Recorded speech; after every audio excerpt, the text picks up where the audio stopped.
This is a personal decision of the President. Pagsibak kay General Torre, personal daw na desisyon ng Pangulo ayon kay Secretary Remulla. Dagdag pa ni Remulla, walang anumang kaso si Torre bagkus ay nais ng Pangulo ng ibang direksyon para sa Philippine National Police. Not violate any laws. He has not been charged with any violations. He has not been charged criminally nor admissively. It is simply a choice of the President to take a new direction for the PNP.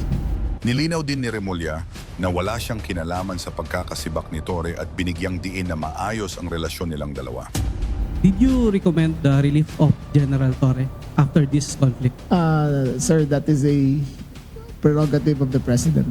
I have no say whatsoever, nor did I advise whatsoever. Chief and I have always had a great relationship. The designation of Police General Nicolas Deloso Torre III, ODA 06117, as Chief Philippine National Police is terminated effective August 26, 2025. Ang tanong ngayon ay kung sang-ayon ba kayo sa ginawang pagsibak kay General Torre? Panoorin pa natin ito. Pero bago yan, huwag kang limutang mag-like at subscribe para sa mga pinakabagong balita. That bear vital and necessary information for our people. After his statement, we will open the floor for questions from the members of the press. We ask for your cooperation in keeping the discussion orderly so the public may receive the clarity it deserves. May I now call Secretary John Vic for his statement. Thank you very much. Good morning to all of you. Thank you very much for your presence here. I have a statement from our department. The Palace affirms that President Ferdinand Marcos Jr. has made the difficult but necessary decision to relieve PNP Chief Police General Nicolas Torre III of his duties. The President believes that his national security apparatus must always work within the framework of the law.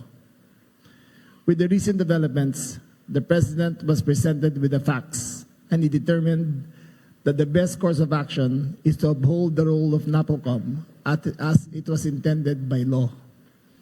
As part of this resolution, the President decided to relieve Police General Torre. This was not an easy choice, but it was made in the national interest. The President is committed to ensuring a unified direction and collaboration across all areas in his cabinet, particularly those responsible for delivering security, peace, and order. The President expresses his thanks and gratitude to Police General Torre, as his brief tenure brought new life and energy into the PNP. Nevertheless, the mission must continue. The Filipinos must be safe. To this end, the President has directed the incoming PNP Chief, General Nartates, together with the Secretary of the Interior Local Government, to present within 1 month a comprehensive citizen security strategy focused on increasing police presence throughout the country and ensuring that every Filipino feels secure in their communities. That's all. Thank you very much. Thank you so much, Secretary. So we will now start with the questions. I remind everyone to only ask 2 questions each so that it can be orderly po. So first, here is Ms. Leia Ilagan from UNTV. Thank you. Good morning. Good morning. SILG. Good morning, sirs. Sir, can you enlighten us kung ano yung ibig sabihin ng difficult but necessary? The President is very fond of General Torre. In his brief tenure as chief and even before that as CIDG, the President and General Torre have had a wonderful and productive relationship. However, there comes a crossroads in a President's decision-making that he has to make the tough but necessary decisions to push his agenda forward. Sir, itatanong ko yung tanong din ng marami. Ano yung reason bakit inalis po si General Torre? Precisely because we are a country of laws and not of men, that the institutions must be larger than the people who run it. And in this case, the President saw it necessary that the institution of the PNP and the NAPOLCOM be upheld as according to the spirit of the law as it was created. Sir, may connection ba ito doon sa... Ito na yan. Follow up na lang, sir. Okay. Last na, sorry. Sir, para lang mabuo yung storya. Sir, may connection ba ito doon sa nakaraang resolution ng NAPOLCOM na hindi po nasunod, parang hindi naglabas o hindi na sunod ni General Torre? Yung NAPOLCOM resolution ng mga reshuffle ng mga opisyal? That, among other things, is part of the consideration of the President. Okay. Thank you, Ms. Leah. Thank you, sir. Third, Ann Malonzo from Sunstar. Sir, good morning. Sir, Yes. so my first question, saan na po ngayon ang i-assign si General Torre and what will happen, sir? Kasi nasa kanya yung 4-star. Yes, that issue, General Torre has been informed of his relief.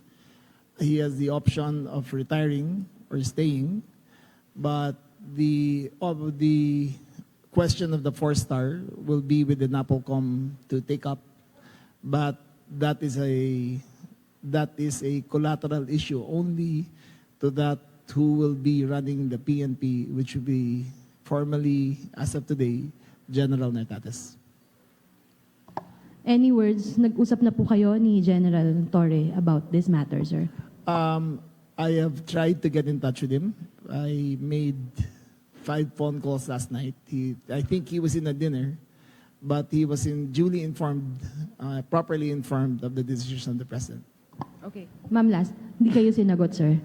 Hindi kayo sinagot ni General Torre? We have our own forms of communication, and he did acknowledge. Thank you. Mr. Mark Makalalad of DZBB. Ay, Secretary, good morning. Obviously, yung pag-relieve kay Chief PNP, unpopular decision, dahil nagkaroon ng conflict previously sa resolution ng NAPOLCOM and the PNP. Hindi po napatupad yung order. So how do you intend to manage the public's perception na yung leadership ng PNP ngayon is stable sa kabila ng pagpapalit ng leadership Is stable? stable, And yes. wala po itong bahid ng politika. That is precisely why we are doing this, because we want to take politics out of the equation. When you have issues arising, you must resolve it according to the rules of the institution, and that's what we are doing. This is not a popularity contest. This is a question of maintaining the integrity of the institution. Sir, binalikan ko yung resolution ng NAPOLCOM 2025-0531 adopted last August 14 states that non-compliance with the requirements herein prescribed shall subject accountable officers to administrative sanctions. So itong pag-relieve kay General Torre, parte ng sanctions dahil hindi sa pagsunod doon sa NAPOLCOM resolution? There is no sanction. The NAPOLCOM has not taken any sanctions as a body, nor has it been discussed, nor has it been filed. This is a personal decision of the President, and he has, after careful perusal of the facts, the order came from the office of the President and not the NAPOLCOM. Okay. Go ahead. Just go ahead, okay. one more. Yung 4-star, kailan po makakukuha ni General Nartates? You will learn about that as soon as the NAPOLCOM board convenes again next week. Okay. Thank you po. Thank you. Mr. Edniel Paroza from DZRH. Sir, follow-up lang dun sa last question. So yung turnover officially kay General Nartates ay mangyayari ngayon. Yes. Sir, balikan lang namin sir yung comments or yung actions ng Malacanang. Ano yung exact na comments ng Presidente pagtapos ng medyo pagkakaiba doon sa NAPOLCOM order? Tinangka niya bang mamagitan o resolba? Well, Man lang. as I read nung binasa ko, he has to make sure that the national security apparatus is always in one direction. And in this case, there was the President felt that he had to straighten things out, and the decision was made to replace General Torre. Ano na lang sir yung marching order ng Presidente sa bagong PNP chief kay General Nartates?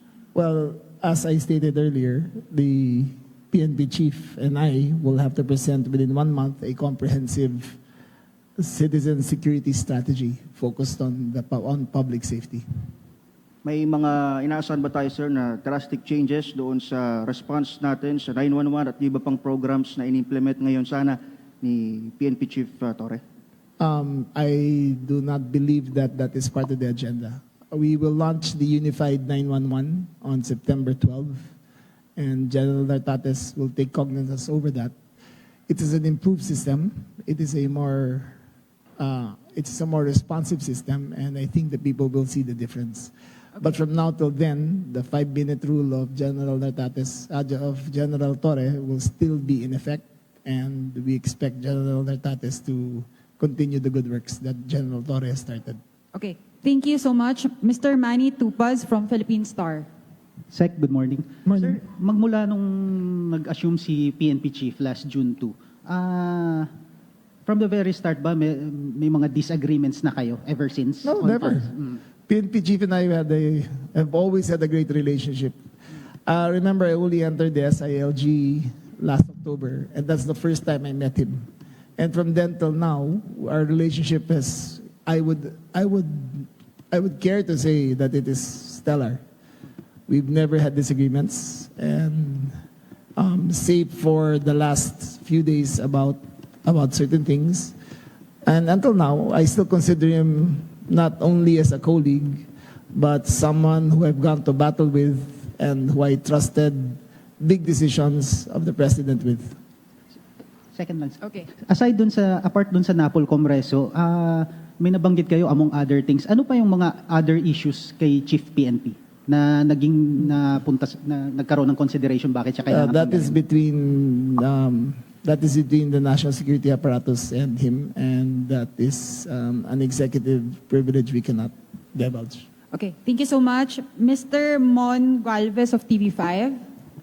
Hi, Sec. Good morning. Yes, sir, this is actually baka repetitive question na lang, pero just to clarify, you were mentioning a while ago that this is a country of laws and not of men. Ano po talaga yung pinakanilabag ni General Torre? Bakit po siya nasibak? He did not violate any laws. He has not been charged with any violations. He has not been charged criminally nor admissively. It is simply a choice of the president to take a new direction for the PNP. Medyo vague, Sec. Medyo vague. Well, what is more vague than he didn't violate any laws. He has not been charged with any administrative case. He has not been charged with any criminal case. But he is a presidential appointee who serves at the pleasure of the president, and the president has made a decision to go in another direction. So more on trust and confidence lang po ito. More on trust and confidence lang. The president reserves the right to see what is best fit for the PNP. Last na lang po sa akin. I don't think, hindi ko po alam kung tama yung research lang namin, but General Torre will be serving the shortest term in the history of the Philippine National Police. How does this affect the morale of the police force? Well, I think I am confident that the police force is very professional. I think that they observe their duties, and I think 99.9% of them will uphold their oath to maintain allegiance to the country and to the president. Okay. Thank you so much. Mr. Vince Lopez of Manila Standard. Sir, good morning.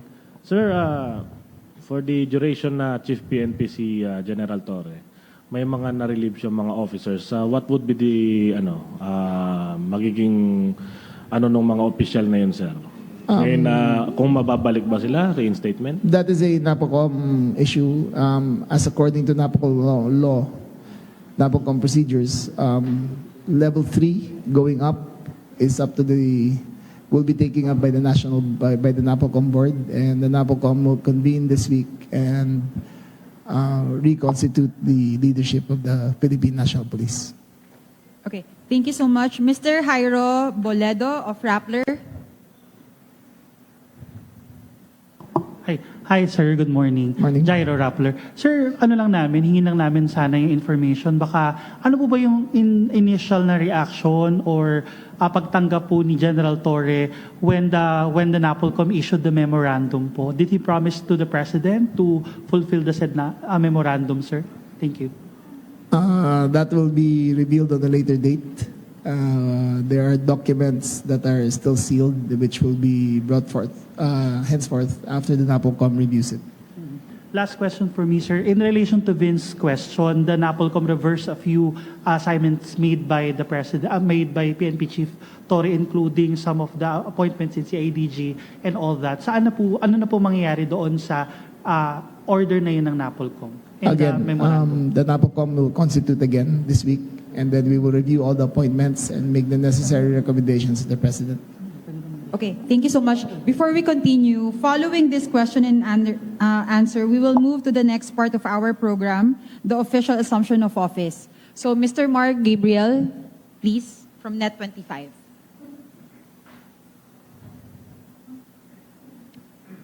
Sec, good morning po.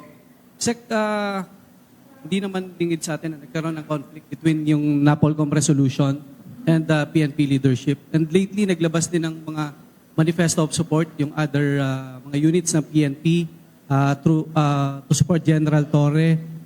Sa tingin mo, magkakaroon ng conflict po dito sa nangyari?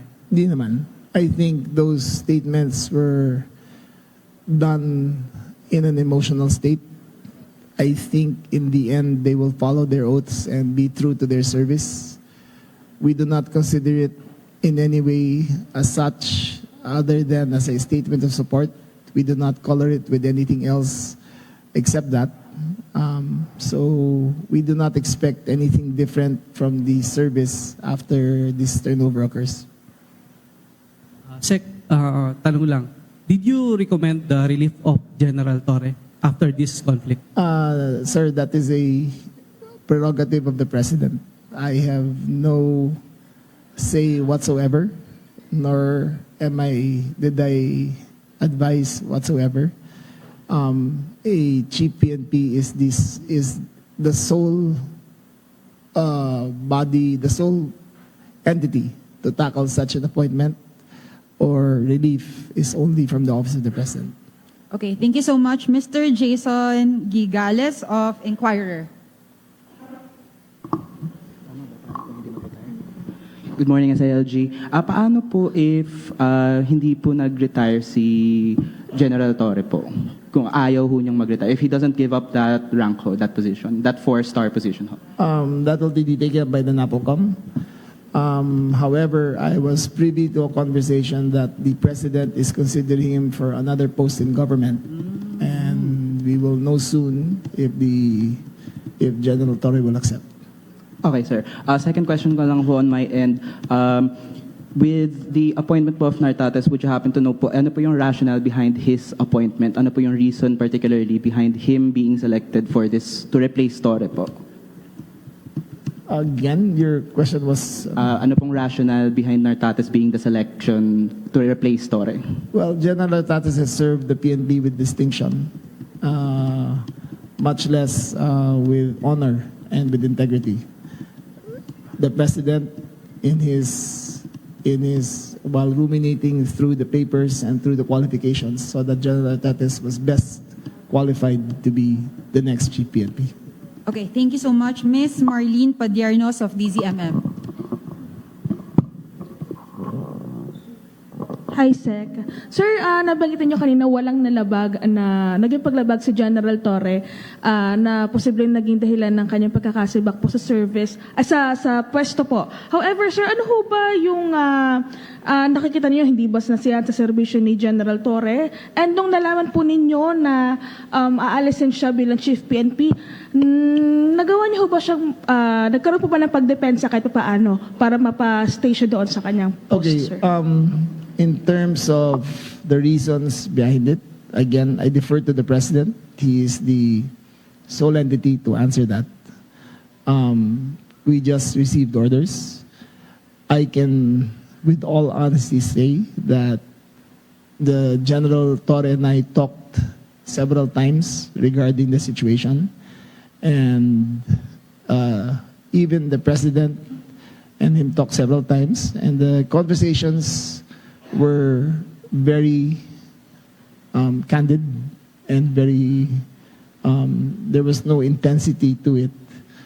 And it didn't lead to anything more than conclusions after that by the president. Sir, I understand na bagit niyo na po kanina na wala kayong inaasahang conflict within the Philippine National Police kung sakali man dahil dito po sa biglaang pagkapalit ng hepe. However, sir, nung nakaraan kasi nabanggit kanina may mga nagpahayag ng pagsuporta kay kay Sir General Torre, and may ilan po na nanawagan pa ng pagbaba niyo po sa serbisyo sa pwesto bilang SILG. Ano ho ang inyo pong thoughts about this, and if ever may mga ginagawa pa tayong paghahanda? Like General Torre, I serve at the pleasure of the President. So I leave it up to him kung ano ang decision niya tungkol sa akin. Okay, thank you so much. Mr. Mark Obleda of Police File Tonight. No questions? Okay, Mr. J. Mark Dagana of Radio Pilipinas. Okay. Mr. Ace Cruz Balitang A2Z.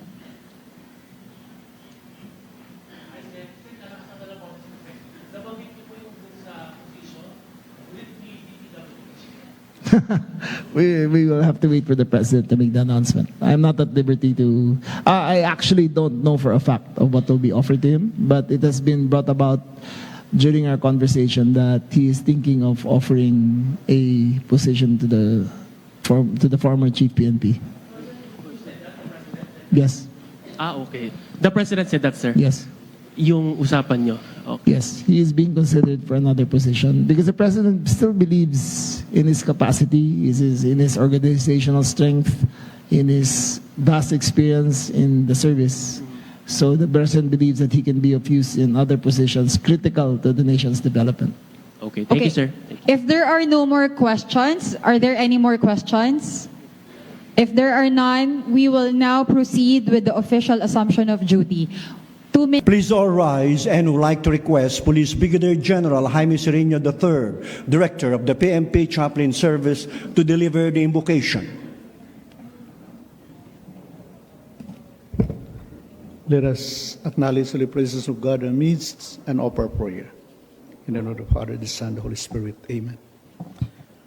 Almighty God, source of wisdom, strength, and peace, we come before you today with grateful hearts as we gather for this significant occasion, the assumption of office. We thank you, Lord, for the service and the legacy of our outgoing Chief PNP, General Nicolas de Torre III. And we also invoke your divine presence upon this assumption of office. Bestow wisdom, courage, and discernment upon our incoming Chief PNP, Lieutenant General Jose Melencio Corpus Nartatis Jr., that he may carry forward the mantle of leadership with honor and humility. May he be a beacon of justice, a model of integrity, and a servant to the Filipino people. Bless as well our presiding officer, our SILG Secretary, Juanito Victor Janvic C. Remulla Jr. Protect him from all harm and continue to bless his leadership as the Secretary of the ILG. We entrust this ceremony to you, Lord. Let it be a celebration of legacy, a moment of transition with purpose. All this we pray in your most mighty name. Amen. Father, Son, Holy Spirit. Amen. Please be seated.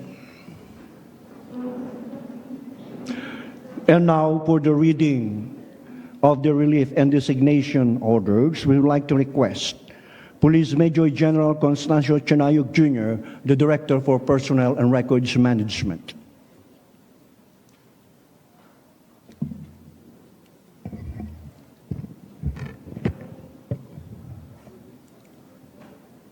Republic of the Philippines, National Police Commission, National Headquarters, Philippine National Police, Camp Brigadier General Rafael T. Crame, Quezon City. Termination of designation. Pursuant to General Orders Number NHQ-GO TDS-2025-4308, dated August 26, 2025. The designation of Police General Nicolas Deloso Torre III, O-06117, as Chief Philippine National Police is terminated effective August 26, 2025. Designation. Pursuant to General Orders Number NHQ-GO-DES 2025-4309, dated August 26, 2025, Police Lieutenant General Jose Melencio Corpus Nartates Jr. O-00542 is designated as Officer in Charge, Philippine National Police, effective August 26, 2025, by the direction of President Ferdinand R. Marcos Jr. Official, Juanito Victor C. Remulla, Secretary of the Interior and Local Government. Signed, Constancio T. Chinay Jr., Police Major General, the Director for Personnel and Records Management.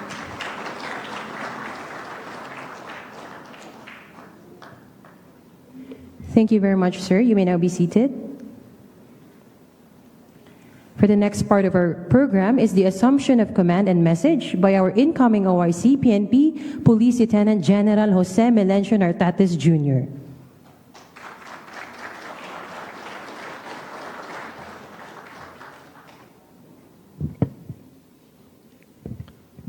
Assumption of command.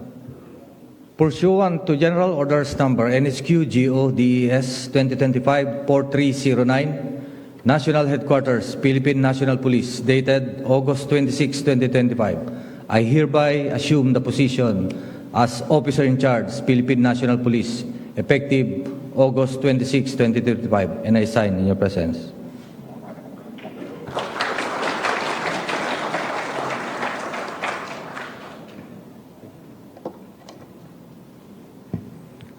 With that, I am now ready to assume my post as for the turnover as Officer in Charge of the Philippine National Police.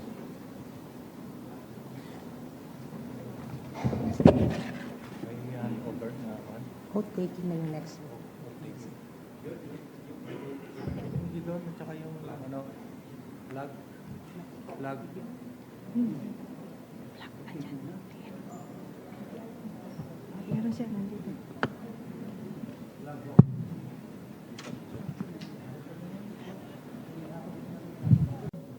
I call upon all PNP personnel. Together, let us forge a path towards a future where the PNP is not just a force of law, but a beacon of hope and integrity. As we move forward, let us embrace the vision set forth by our President, ushering the PNP into a new era of united service where every officer, every community member, and every Filipino can contribute to the realization of a bagong PNP at bagong Pilipinas. Maraming salamat po at patnubayan nawa tayo ng ating poong may kapal.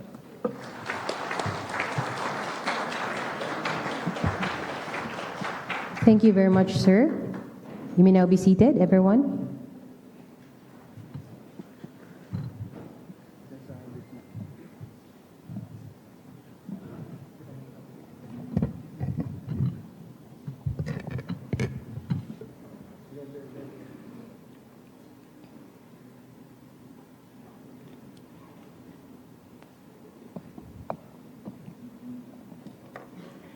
And now, ladies and gentlemen, we shall now proceed to the oath-taking ceremony.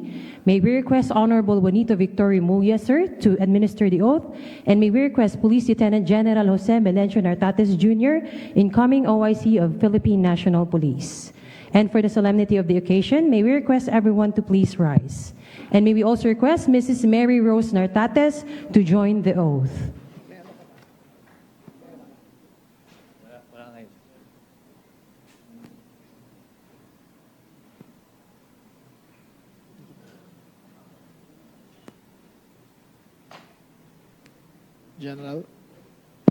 General, please raise your right hand and repeat after me.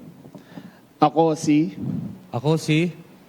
Police Lieutenant General Jose Melencio Corpus Nartates Jr. na itinalaga sa katungkulan bilang Officer in Charge, Philippine National Police. ay taimtim na nanunumpa. Natutuparin ko ng buong husay at katapatan. Sa abot ng aking makakaya. Ang mga takdang gampanin.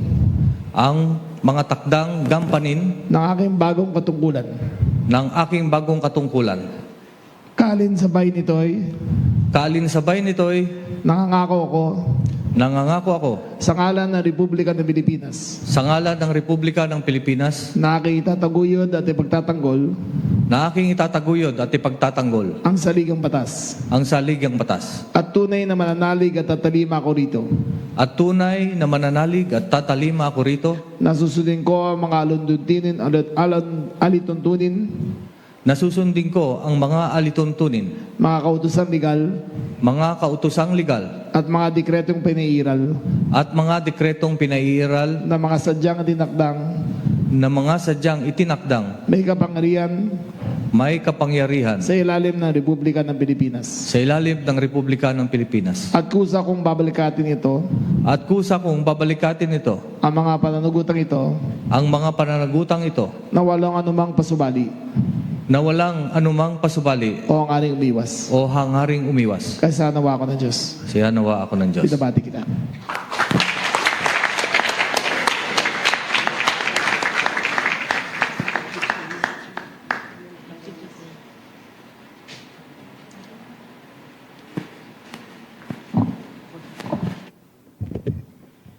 And now may we request everyone to please remain standing for the singing of the PNP hymn.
Once again, we would like to thank Honorable Juanito Victor C. Remulla, Secretary DILG, and Police Lieutenant General Jose Melencio C. Nartates Jr., OIC, Philippine National Police. Again, ladies and gentlemen, let's give them another big round of applause.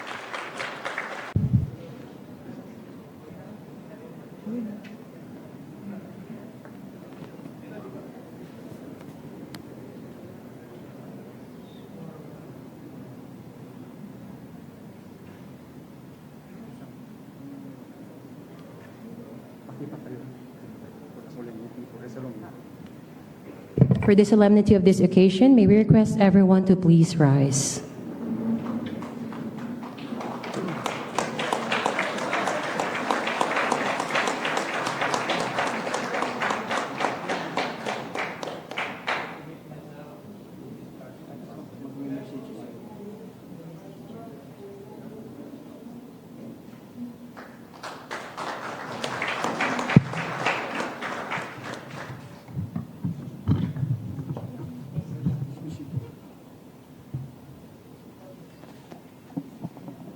Okay, please sit down.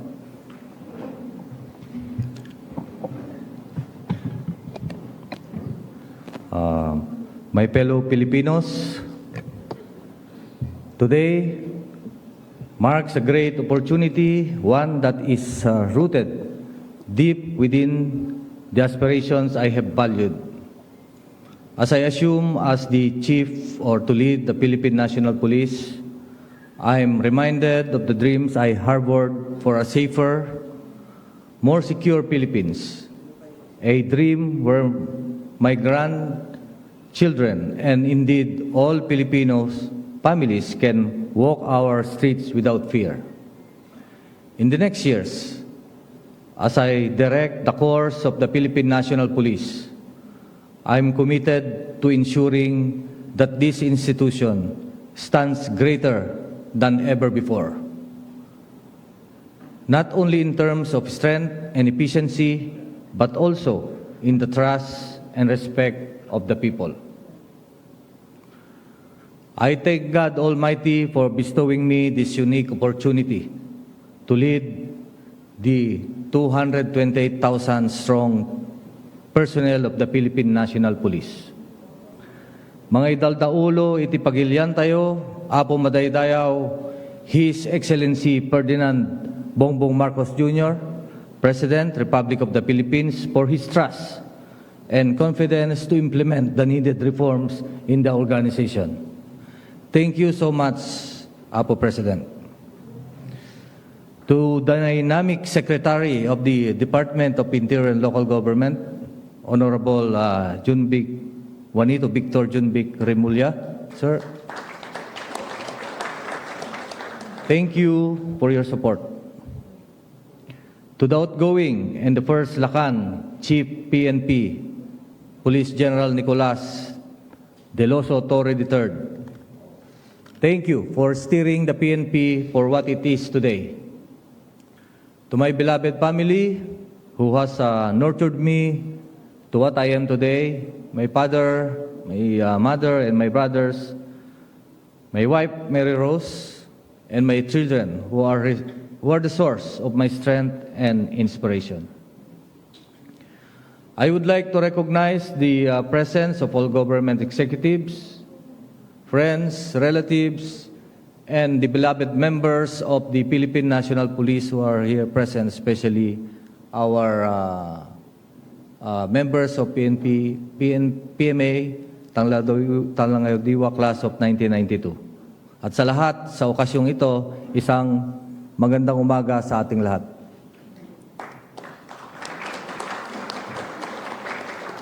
My story began many years ago as young lad growing up under the care of my grandfather, who served 16 years as the chieftain of the humble barangay of Mabilbilasor, Santa Ilocos Sur.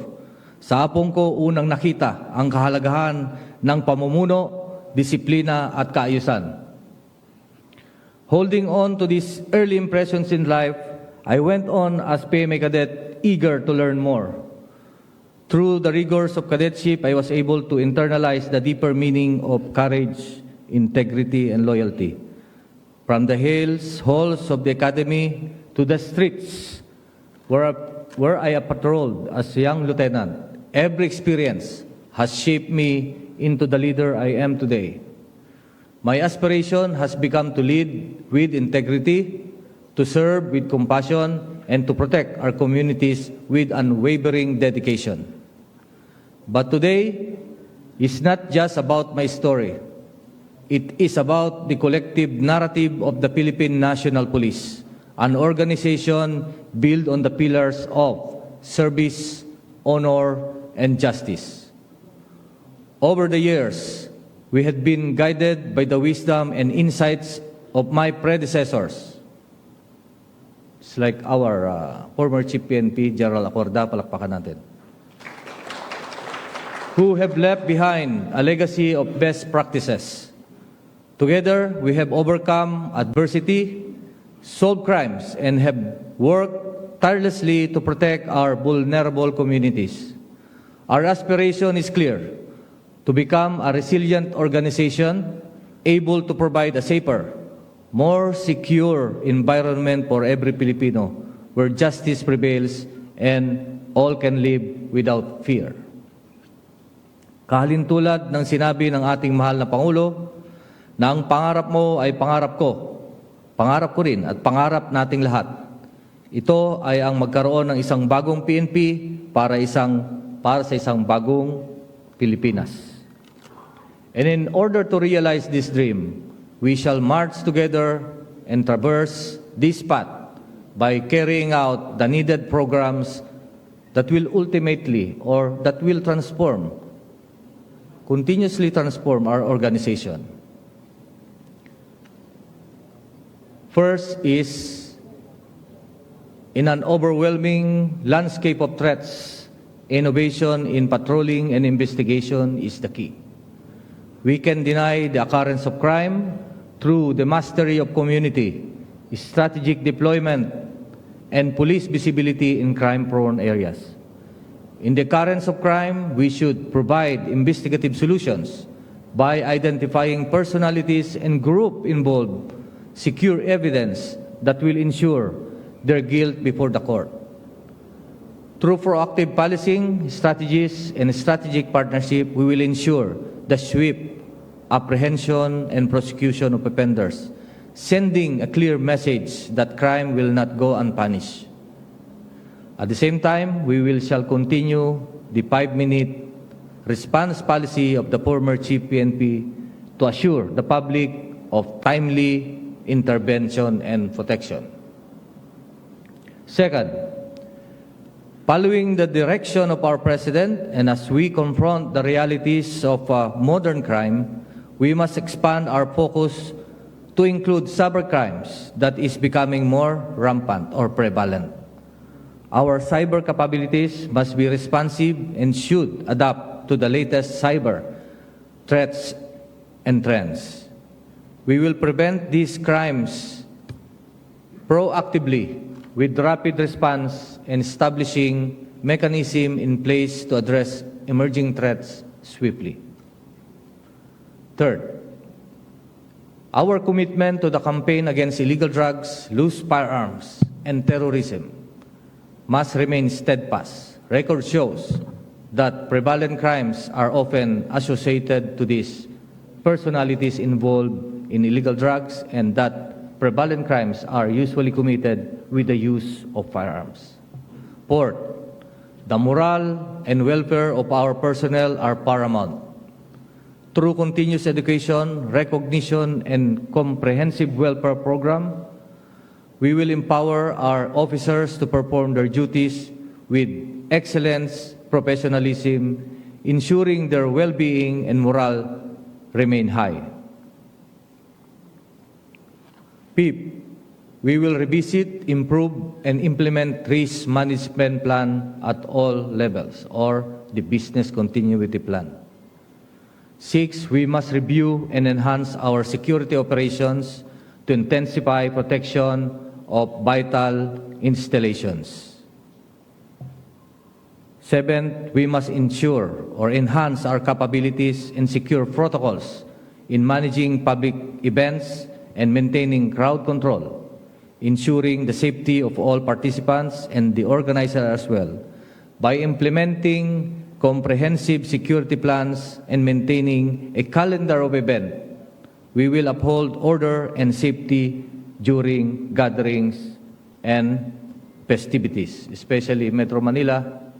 We have the SONA, we have the Quiapo, and as well as the SONA. Lastly, we will rigorously implement integrity monitoring at all levels to weed out rogues in service. Integrity is the cornerstone of public service, essential in gaining the trust and confidence of the community. I recognize that my aspirations are not mine alone, but shared by every dedicated policeman who sworn an oath to protect and serve.